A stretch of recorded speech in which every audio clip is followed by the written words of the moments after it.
So did y'all know that a cat and a dog can play tag? Yeah. Your cat and dog?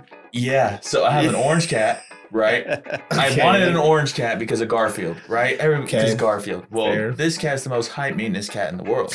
And when I say that is he poops in his Garfield's litter. high maintenance. I know. So you should have known that. Yes, I know, right? So I got a sheepadoodle. Me and Abby got a sheepadoodle like 2 weeks ago.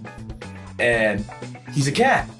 While our cat is a dog. Our cat walks on a leash. Our dog... Wait. Yes. Yeah. Our cat walks on a leash. He's not... He talks to you like a human. If he needs a door open, he'll look at you, meow, and then want the door open.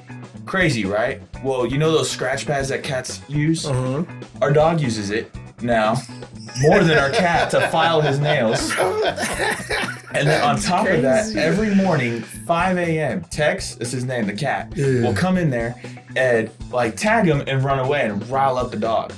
So it'll be waking us up, so the dog will let the dog out, and they're just chasing each other. Tag, you're it, the whole time. It's ridiculous. That's insane. I've never heard of that before in my life. You talk about the two craziest pets happen to go to me and Abigail. So what he started doing was bringing the dog to our house so our dogs can teach him how to be a dog. Yes, because I do not want our dog to be a cat. They really don't. But my cat's cool though. He's really meowing cool. one day. His pitch sounds like that. Literally crazy. I just barked in the mic. That's crazy. That's wild. Yeah, you did. Yeah, I did. That's wild. What's a sheepadoodle? It's a half sheepdog, half doodle. The two most energetic breeds put together. You have Moses, so you know. What is a sheepdog? Like, do I know? Not a sheepdog, a sheepadoodle. But sheepdog. Yeah, but I'm talking about the half, like the sheepdog dogs. I'm just talking about that itself. Man, so remember, sheepdogs, they herd sheep. They're the ones that run all over the pasture lands and herd the sheep into the fence. They herd. Hey, yeah, I'm sorry. I think it's because Dylan's on the podcast. It's riling me up a little bit. Maybe. but no, I got you. This is his puppy. Oh, such a cool dog. He's awesome. He'd be huge. And my puppy. You gonna show him with the hair? Or without the hair? Probably. Well, sheepdog. I have an Aussie doodle, Australian Shepherd. Dude, they're so nice because they don't shed. Yeah, that's awesome. Well, ours does a little bit because the Aussie. I think Australian Shepherd shed a little bit. So he sheds a little bit, but it's not bad at all. So so it's shaped like a doodle, full grown, huge dog, but the hair is like a sheepdog. This is ours. That's crazy. This is Moses before he got his haircut. Oh, you have a doodle as well. That's before his haircut, and this is after his haircut. So, yeah, that's the one thing I used to every time that we get Cairo cut. You don't want to shave. He's a year old. Every time. A year old. Oh wow. Okay. They're big. Okay. They're big dogs, and they run like horses. So you have a sheepdoodle too? Is that what he is? They're brothers. Okay. Half brothers. Oh, so out of the same kennel. My name is D-Lo. I'm accompanied by my co-host. Hey, my name is Jeff Keck. This is the Testament Podcast. And we're here with a friend of mine, and he's a special guest because he is Jeff's son-in-law. This is Dylan Thompson. Yes, this man married my daughter. I sure did. And it's been awesome. They're very alike. I'm learning that. They're very alike. We are the same. I figured that out literally 2 days ago. They're like the same. That's hilarious, bro. They are. That's hilarious. So tell us about yourself, man. Yeah. Well, my name's Dylan. I am 22 years old, about to be 23. And I work at a camp called Camp Anothen here in Mansfield. Rendon, Mansfield, right in the middle. Yeah, it's a little bit about me. I graduated from Austin College recently, a few months ago. Finished my last class, so got my bachelor's degree. Let's go. I know. I'm done with school now. Oh, no masters? Crazy. Or no, right? Yeah, no, I'm tripping. No masters. No doctorates? No, what's that? Nothing, right? Yeah. That's it. Okay. Yeah, no. No, I'm done. I'm done, and I'm enjoying life at camp. That's what's up. It's awesome. That's what's up, bro. That's what's up. When's your birthday? March 28th. March So 28th. coming up. Because you said soon, so that's why I was like, oh, it must be recent. Okay, 28th. I know. That's March what's up, bro. March 28th. That's what's up. That's what's up. Well, if Jeff hasn't already explained to you, this podcast is all about the lives changed with Jesus Christ, right? By Jesus Christ. And so we love to just hear stories, based on your life, kind of how you came to know Jesus. So tell us a little bit about that, man. Yeah. So I was born and raised here in Mansfield. Like I was born in Arlington, but raised in Mansfield, and then went to Rush Creek. One of my buddies, actually, or my older brother, invited me to the youth group. He was a senior when I was an eighth grader, so we went over, and it was my very first event that I ever went to was D Now. It's called Devotional Now, where you kind of are at a host home and you meet a bunch of kids, and I had no clue who they were. And there's like 5 of them.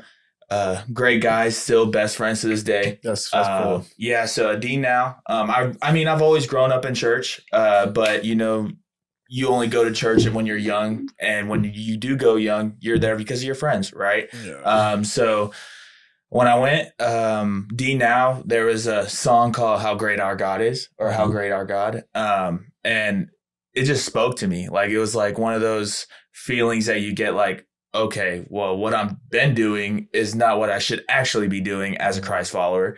And, never been perfect. Obviously, there's only one perfect person, and that's Jesus Christ, right? But I definitely have had my ups and downs, even from 7th to 8th grade, all the way up to where I am now. But yeah, so I played football all my life. And the reason why 7th grade year was so big for me was or 8th grade year, because I've tore my ACL 3 times, 8th grade, freshman, and sophomore year. And it wasn't just the ACL. It was the ACL, MCL, meniscus, PCL. I obliterated the whole knee. The whole knee. And at that time, football was my life. So it's like I was playing as a kid since I was 4, never had taken away, and I was good at it. So I was like one of those that I was a little cocky, of course. I was good at what I was doing, and I was bigger than everybody else at the time. And then suddenly God took it away from me, and then I went to D Now on crutches. And so it was like one of those things like, God, why would you take my one asset that I do have and took it away from me just like that? And so I got closer with God after the first surgery.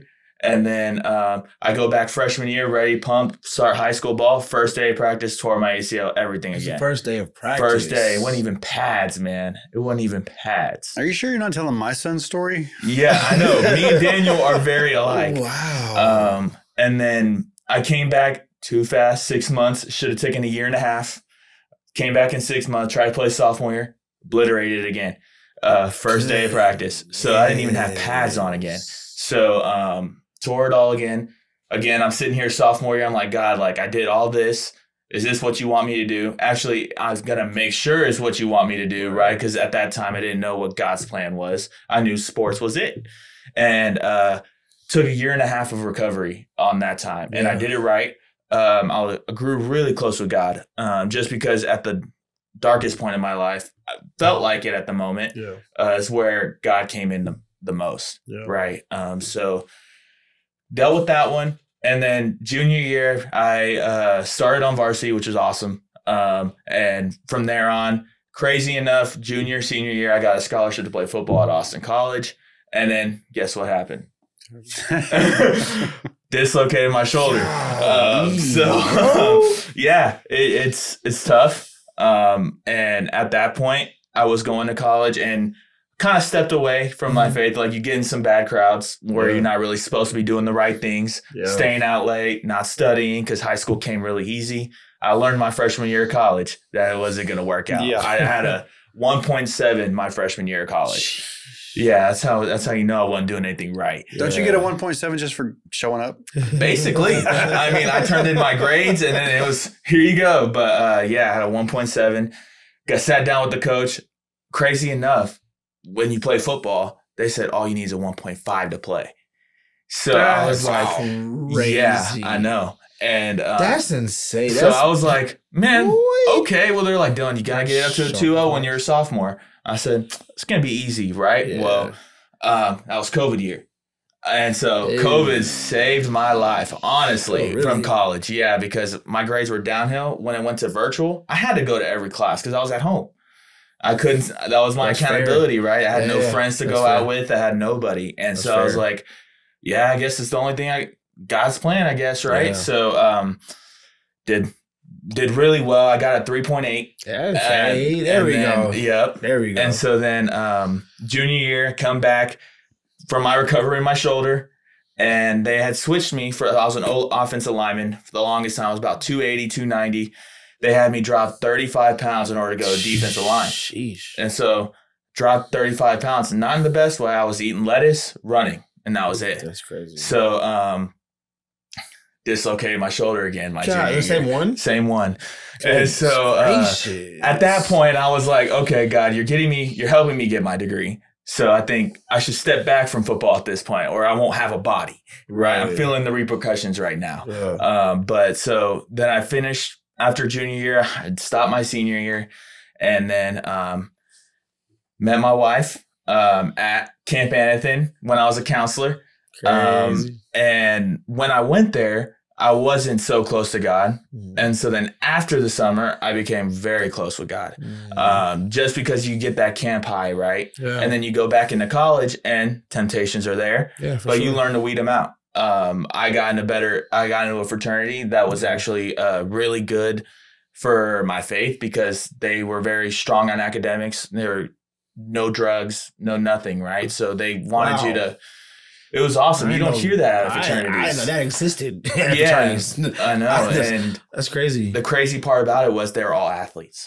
Wow. So that also doesn't happen because at a D2, D3 level, man, they get away with so much that the NCAA doesn't even know about. So that's crazy.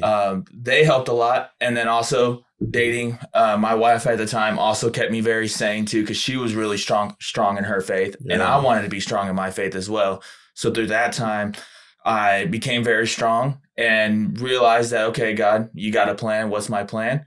And so after college, I got into sales, and I learned a lot of things about sales. And Dila, I know you saw a lot of it whenever I would come to the life groups. I was always exhausted. Tired because I was working 8 a.m. to 8 p.m. And then I hated not being good at something. So then you never start good in sales, but you always end up getting a lot better. Yeah. And so then when I worked all those hours, I had just gotten married to my wife. Yeah. So the newlywed stage wasn't what everybody thinks the newlywed stage should be, right? Because I was working so much and she was doing so much there. So when I get home, I'd be like, I'm going to bed. Good night. Right. But I got into the money aspect in my head rather than because Abby was the complete opposite. She was like, God's going to provide. God's going to provide. But in my head, I'm like, I'm the man of the household. I got to provide. I know you want to go to your master's. ADT it was good for me in some ways. I learned a lot about myself. I learned I could push myself, but I also need to learn the work-life balance. Yeah. And so I prayed, and I've always wanted to go back to camp because I loved it so much. I loved the kids. And, I prayed. I was like, God, I don't think this is it for me. I mean, the money's okay right now. Yes, they messed up a couple checks, but I think I want to follow where you want me to go. Yeah. Next day, I get a text message, or me and my wife do, from the owner of camp. He's like, hey, y'all want to come over for dinner? And I was like, sure, let's go catch up. Yeah. And he started talking about the director position, which is, if anybody doesn't know what the camp director position is, you run the camp. It's like the CEO, and then there's the camp. Yeah. And this camp has about 2,000 kids, right? Oh, wow. And I'm 22 years old, and he's talking to me about this job. I'm like, you mean to talk to like this another 40-year-old, right? Like, because I know you're not talking to me. Like, I just came out selling security. And he's like, no, I think you'll be great. You're a great counselor. You're strong in your faith. I think this is where you need to be. And I was like, I looked at Abigail. He's like, I want you to take 2 weeks to think about it. I look at Abigail. I was like, 2 weeks? Yeah, I'll take the job. And he was like, oh, let's give you 2 weeks and I'll reach out to you. The next day he texted me, hey, you want to go to lunch? And so he was eager about it too. And from there, I wanted to get in the fire department, right? Okay. So didn't pass my run twice, and I wasn't pushing myself the way I should have been.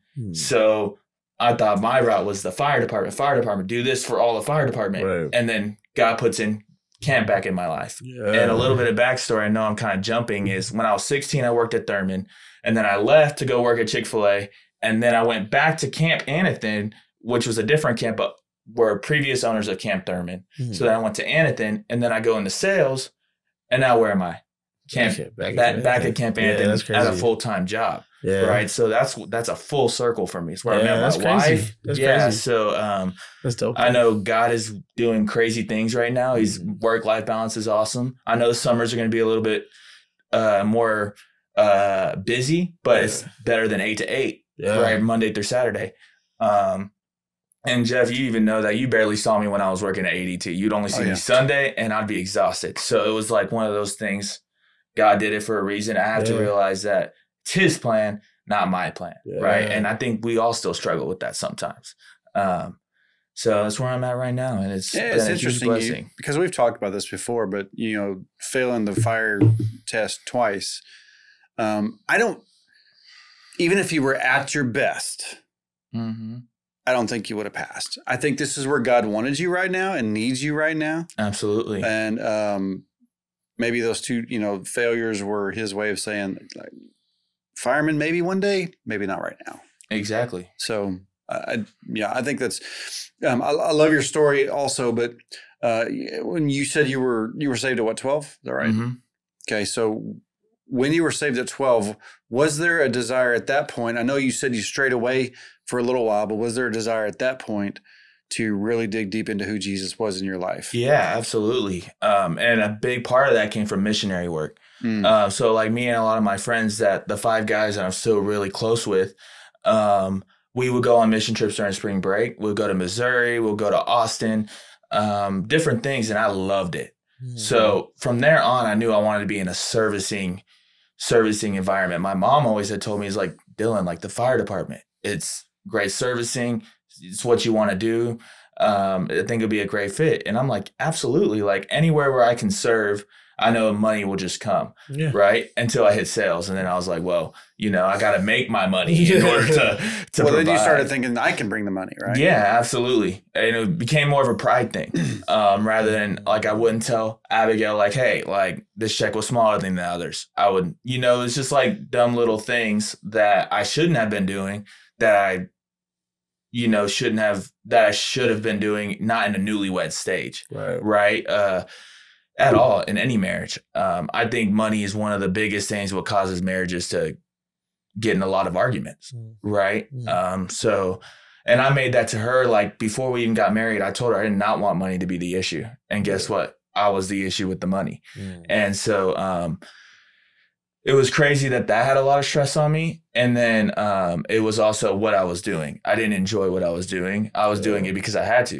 It was the first opportunity I got. So I was like, absolutely, I'll take it. But obviously that wasn't God's plan. Even like you said, Jeff, the fire department, not right now, is God's plan. And I've always loved camp. So I think right now I'm working a dream job right now. I'm loving it. I get off 9 to 3 in the off season. It's fantastic. Love what I do. I'm with kids. I'm sharing the gospel. I'm a leader to them. And I want that because I know I'm not perfect. And I want them to know that I'm not perfect. And then I've messed up so many times. And it's okay. Yeah. Right. You shouldn't be ashamed for what you've done in the past. And my wife had taught me that, because when I first started dating her, my past was not the best of my girls that I was dating. Yeah. And I would always ask her, like, when you're in a young relationship, you're always like, you want to know about the past, right? Yeah. She didn't ask one question about my past. She didn't ask one thing about my ex. So weird. And I'm not used to that. Like, you would think, why you would care about my past, but she didn't care at all. She just cared about who I was now. Yeah. And so she's been a big help, really been a big help since I've been with her for almost going on 3 years now, in total, but almost married for a year. It's crazy. I know, right? Yeah. It was like right around the corner. And here I am. So we're surviving, and my thing was, I didn't really want to get married young. That's the crazy part, because I was worried about finances. Yeah. And she was the one that was like, finances isn't going to be the issue. It solves us. Like, if we want to live our life right now. Why wait? God's going to provide. So her faith made my faith even stronger. Yeah. And then it just proves it from this day on, right? So hold on. She's the one that pushed you into this? No. Like, I always loved her. Sorry, babe. Oh, gosh. But Jeff the dad is coming out. Funny story, Milo. Funny story. Whenever I asked her out on a date, it took me 3 times, by the way. Jeff has this long driveway, right? And you know, like, when you want to make an impression on her parents, when she tells you that she rarely brings guys home, and she told me, she didn't even tell me he was a police officer. So I saw his car and I would see the lights on the inside. And so she's like, oh, wait, yeah, my dad's a police officer. And why not I pull up? And he's sitting outside, arms crossed, just staring at me. Just you're one of those dads. And what's crazy was there was like 6 other people inside the house too. He's the only one sitting down like this.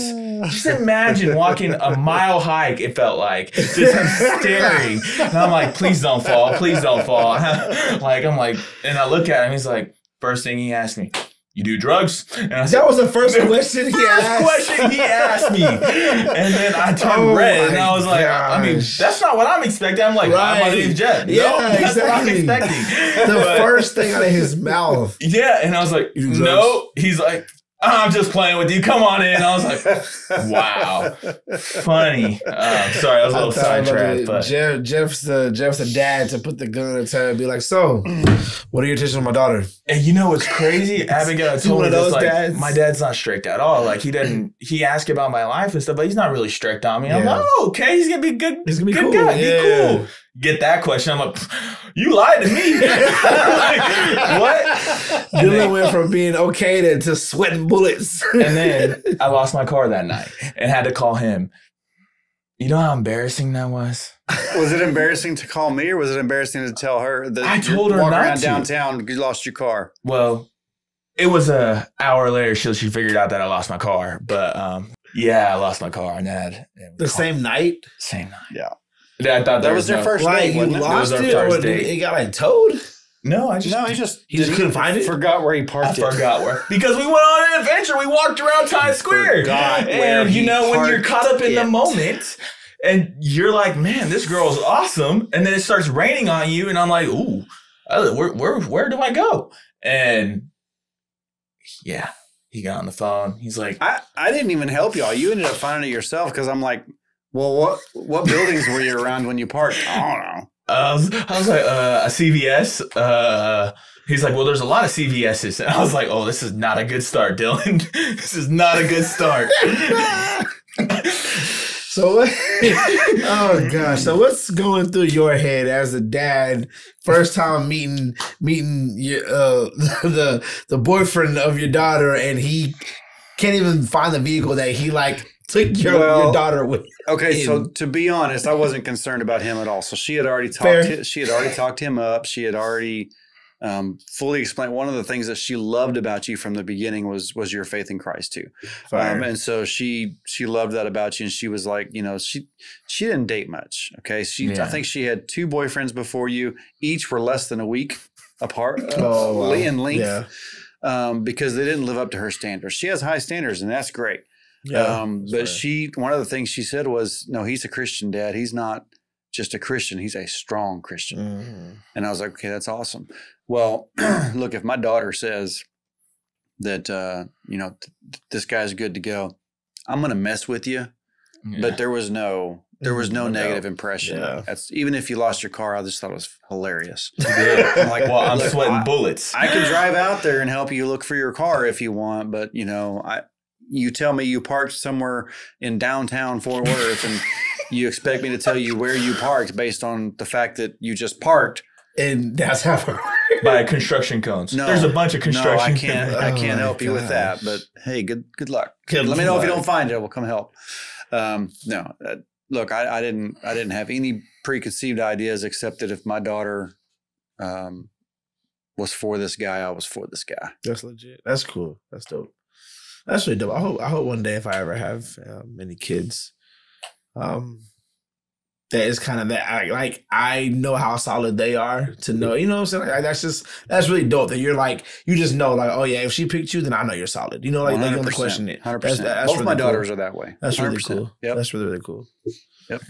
Because Sydney doesn't date much either. And she's dated once officially. Less than 2 weeks. But yeah. Yeah, she's the. And man, we had one of the funnest weddings ever was y'all's. I had such a blast there. That's cool. Yeah, it was a lot of fun. Yeah, I think like Sydney's like my favorite keck. She's the only one that hasn't abandoned me. So, Oh. so that's cool. So, getting back on topic. Yeah, my bad, guys. Whoopsies.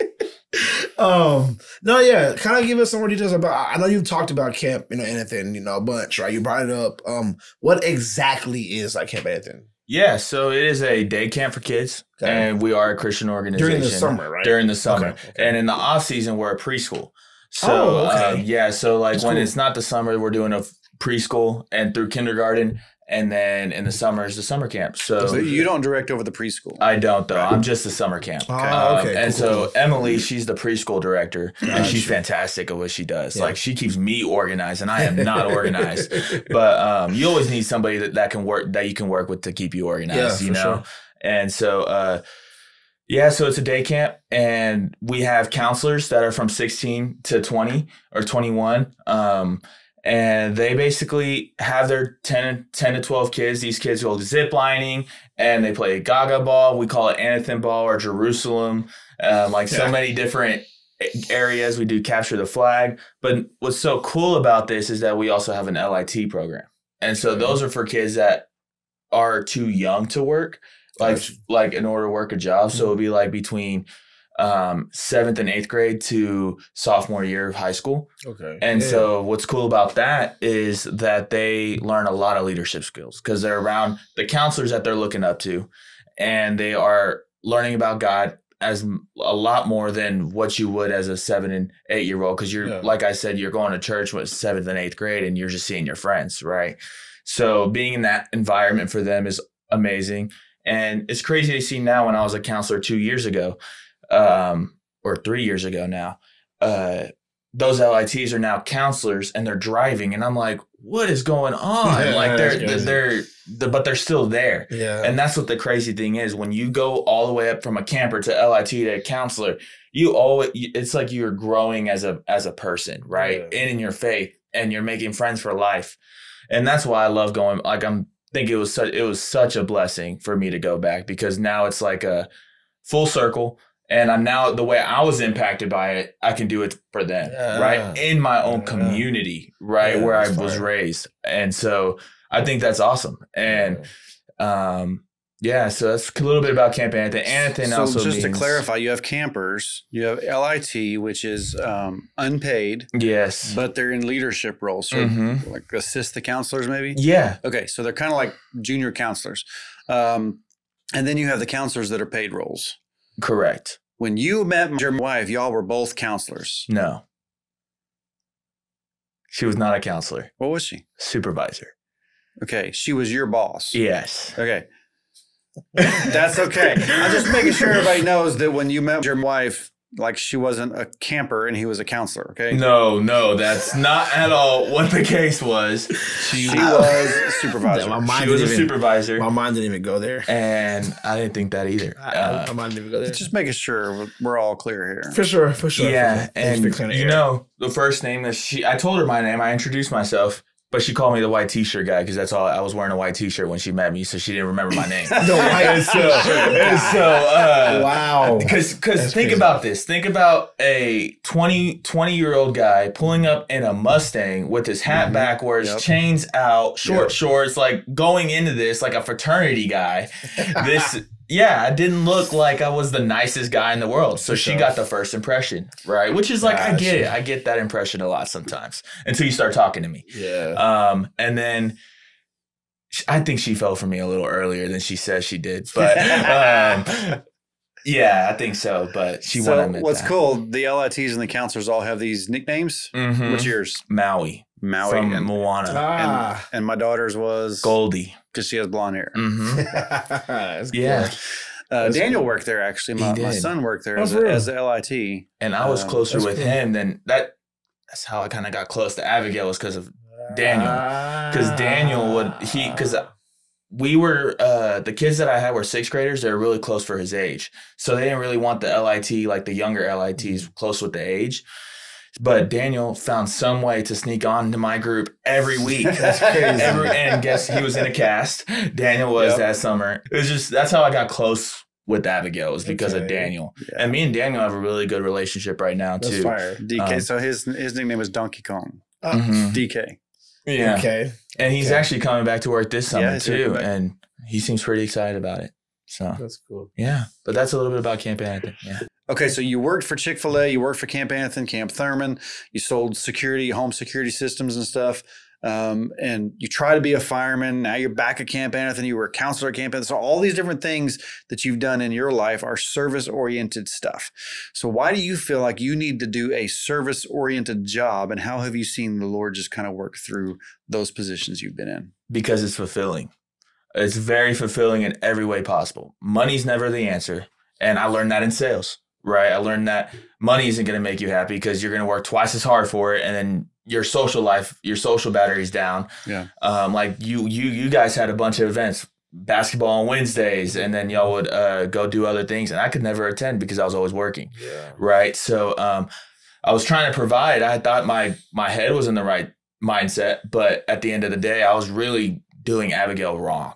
And that's how I felt like that I was doing.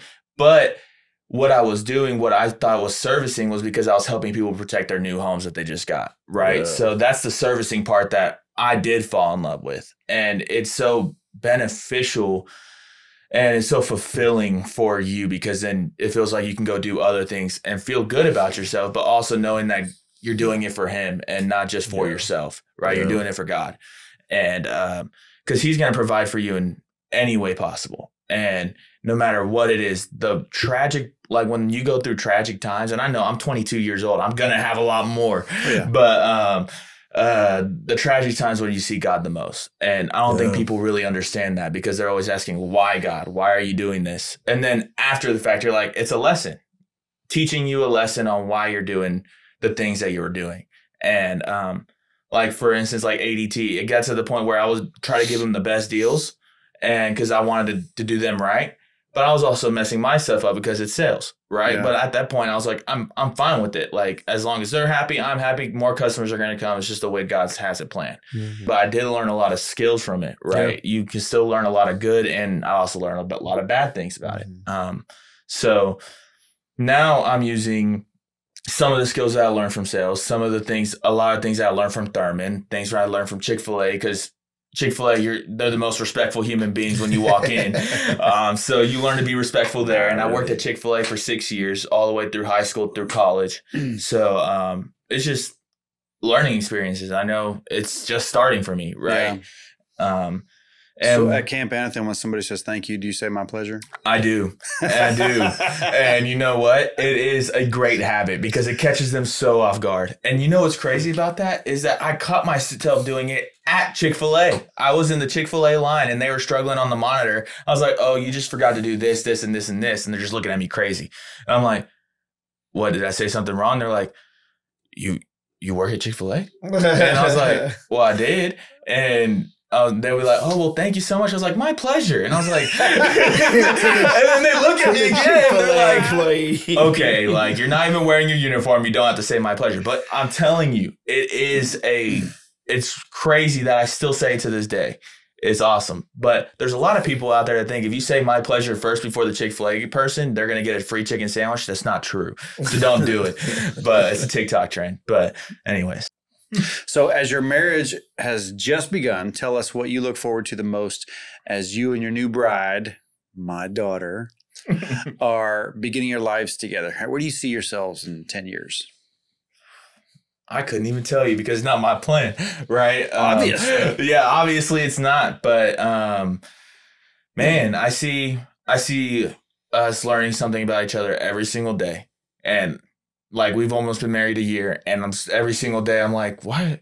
so that must tick her off. So don't do that. But so don't mess with her that much. Like there's times like where I'm just a joking guy. Like I really am. But there's just times where not to do it. And I'm learning that because I'm just always like that. Like I'm such an extrovert. And so she can be an extrovert, but she's truly an introvert. Mm-hmm. So then whenever when she has like a crazy day, like seeing a bunch of people, and then I want to talk to her about the day, right? So it'll be like 8:00 and she's like, why are you talking to me still? Like, I'm done. Like, I'm done talking. And I'm like, Like, it took me some to get used to, but, like, it's just the way she functions. Yeah. Like, she has to get her 8 hours of sleep. I can function on 5. But it's just the way it is. And, but she keeps me very sane. Like, there's, like, things that will, like, I'm a very, very, very patient person. Mm-hmm. And there's just things that will tick me off that it won't tick her off. So it's just like, it's very offsetting because I'm such an extrovert and she is an introvert. It's like we meet in the middle. So you balance each other out. Very much so. Because I'm definitely the jokester and she could throw her jokes in there too, but it's probably only about like 5 minutes and then she's done. Right. But I'll throw them all day. And so that's how I get my joking stuff out. And she'll laugh about them. Like she'll pretend laugh on some of the jokes because I do have some good dad jokes. And my favorite one's like always the knock knock joke. And she every time I'm like, babe, knock knock. And I'll do it at the worst times just to like mess with her. And she'll be like, what, Dylan? And I'll just say it. And it'll be like a dumb one, like knock knock, who's there? Nobody who. And I just don't say anything. And she would just look at me. Yeah. She would look at me and just walk away. So just so you know, when I tell jokes, she really laughs at my jokes. Oh, does she? Just saying. Does she? Just saying. Well, Back me up. Y'all are the same person. The same person. No, but honestly, where do I see myself in 10 years? Man, I couldn't even tell you. Just because I don't see myself where I see myself, I don't know if I'll be at camp. I don't know if I'll be in the fire department. I don't know. I think that's a great answer, though. I was just about to say the same thing. I feel like when people get asked questions like that, they always try to have an answer. And I think, honestly, it's a great answer to say, I don't know. Yeah. That's a very real answer. Yeah. I think if you did know, or you had a plan, or you had a goal, it's going to get messed up. That's your goal, right? So, and we've had this discussion because even within the first year of y'all's marriage, you've already seen the enemy attacking you, right? In different ways, through finances and through all this other stuff. And I hate that we have to have those conversations that early in the marriage, but we do. And my wife and I have told you and Abigail many times, get ready, because you've just joined two people together who love Christ, and they're going to build a foundation on Christ. The enemy is attacking hard, and he's going to. And so get ready for it, be prepared for it, and just continue to build that foundation on Christ. And whatever happens in the next 10 years, that's that's God's plan. Let's just roll with it. Absolutely. And it's crazy. The hardest part for me was to learn is that it's not my plan, it's God's plan, because I'm a planner. And I want to know where I'm at, and I want to know what I'm going to do.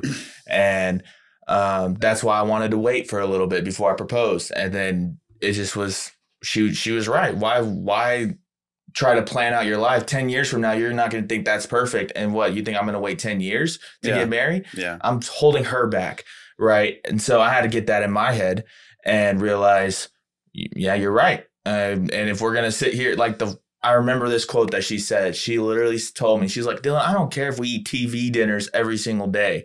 And I'm like, really? We did. I know. And she told me that. And I was like, but I don't want to eat TV dinners every single day. Right. But then at the end of the day, I was like, but if I'm with you, then it's okay. And that's how I knew I loved her. That's how I knew I wanted to be with her the rest of my life. So why wait? We ate patio, TV dinners, Mexican food, frozen. Yeah. So it was, I would eat it again. It was good. Good times. Yeah. And and it's getting to that point where we're still doing it. When we first got married, I got an allowance. Really? $20 every 2 weeks. Mine's 100. We're about the same. That's nowhere near the same. I know, but look at the time difference, though. The time Do you difference. think money has changed? Yes. Increased in value that much? I think so. We're going to cut this part out. Over 25 years? We're going to cut this part out. Hey, Ela, don't laugh at me, bro. I'm still 22 years old. Come on now.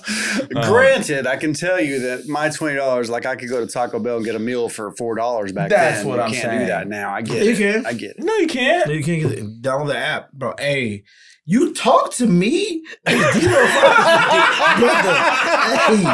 Hey, ball on a budget, bro. D-Lo got you. Bro, download the Taco Bell app, bro. You can they have online exclusives, bro, for $5 for a whole entire meal. $5. But after tax, it comes out to But about then how's that A after hot check, dog and though? QT is only like $2. I know, and the corn dog's only $1. Yeah, that's not a whole meal. It's QT food. For $3 more, you get 2 more food items and a large drink. But you got to think about the after effects that Taco Bell does to you, though. So it's just like you're paying the price for what you pay. And for me, I'm lactose, so it's just not going to happen. But you're also talking about QT, so that's a risk in and of itself. Well, QT's always good, and I definitely recommend it. Or I don't know if y'all have either Costco or Sam's Club memberships, but they also come in clutch. That requires membership. Yeah, it's Monthly fee. It's only like it's not monthly. It's yearly. At least for Sam's. We have a Sam's membership. Mm-hmm. Balling on a budget, bro. All right. So I guess that works. get you pizza. Talk to D-Lo. Get you pizza and a drink for $3. Sam's Club. Text D-Lo It's not for very healthy. tips. He'll answer you in about 3 weeks. Okay. You should have saw that one coming. Okay. Don't need to speak too loud. Okay. I'm working on it. I will admit that I'm not gonna publicly admit anything. I don't know what you're talking about. Cut that out. I am pretty bad at responding. I've gotten really bad, honestly. I've gotten really bad at responding to people on time. It's a problem. And I've realized it's a problem. It's a genuine problem because people But it's also see- not a problem. No, because you're not always on your phone. From your end. Yeah. It's not a priority, and that's good. It is good. But Okay. something that could help you with that, because I struggle with it. I've customized my vibrate, like the vibration on my phone. Mhm. So I have it go, so I answer. You've heard it. Oh, well, they've heard it too. They now hear. My In apologies. case you missed that, it was. That's what it does. It's a beat. It's like, So it's like you know. Yeah. You know. I feel that. and then my ringtone is, so I answer. I just love all the sound effects. Hey. What else you got? What can I say? I'm a comedian. We need- Sorry. No. You're good. Nah, I was gonna say we need to have him on and like he can like we can just use his voice and he can sound out the sound effects and you can add them to the Yeah, we just need you to create a bank of sound effects that I can use I later. got you. Outstanding. I got you. But Dylan, we like to kind of end every our time on each episode. Kind of just a question of lost train of thought. You okay? I'm good. Lost train of thought for a second there. We're good. We're back. No, we like to basically end every episode. We're just asking, if you have like a favorite verse, favorite book, in the Bible, just like what your favorite scripture is and favorite, worship song, whatever, things like that. So For sure. you have anything like that? Yeah, my favorite verse is Isaiah 41:10. Okay. And it is, fear not, for I am with you. I will always be your God. I will strengthen you, and I'll help you, and I'll hold you my righteous right hand. 3 reasons why. First, that's what helped me during my sports injuries, right? Fear not, for I'm not ashamed, because I should never be afraid of what you think because of what I've done in the past, right? Or my faith, because, sometimes we get looks like being like, oh, you're that Christian guy, you can't do anything wrong, right? But all the time I do things wrong. Everybody does all the time. So I'm not ashamed is huge. And then what was the last reason?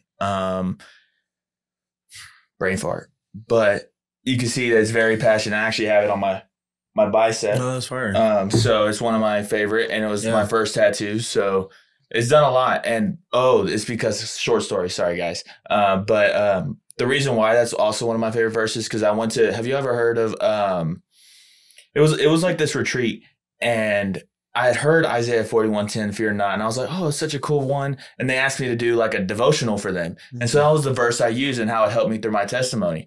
Well, an 80-year-old guy named Dan came up to me. He was like, hey, I did the same thing when I was your age. And this guy gave me this bracelet that said Isaiah 41:10.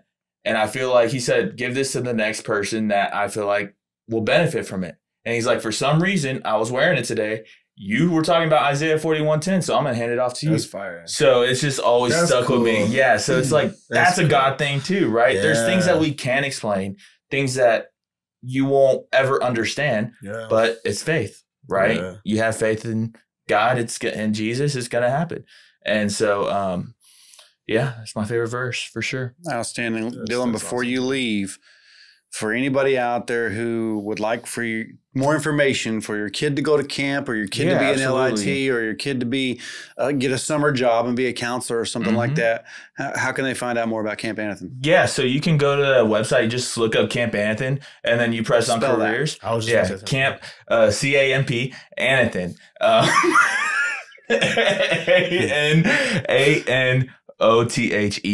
And if anybody's wondering what Anothen means, it means from above.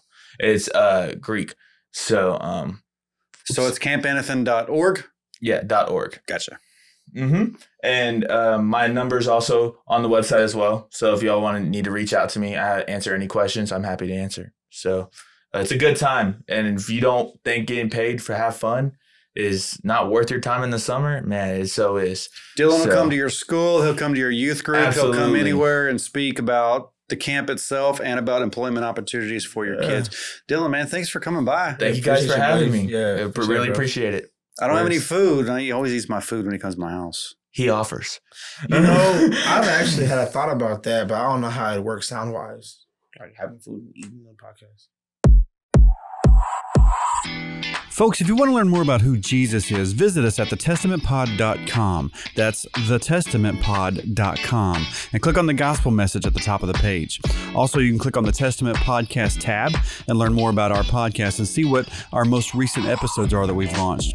In addition, we're always looking for guests who want to brag on God. So please send yourself or someone you know to thetestamentpod.com and drop us a line with your interest, or email us at thetestamentpod@gmail.com.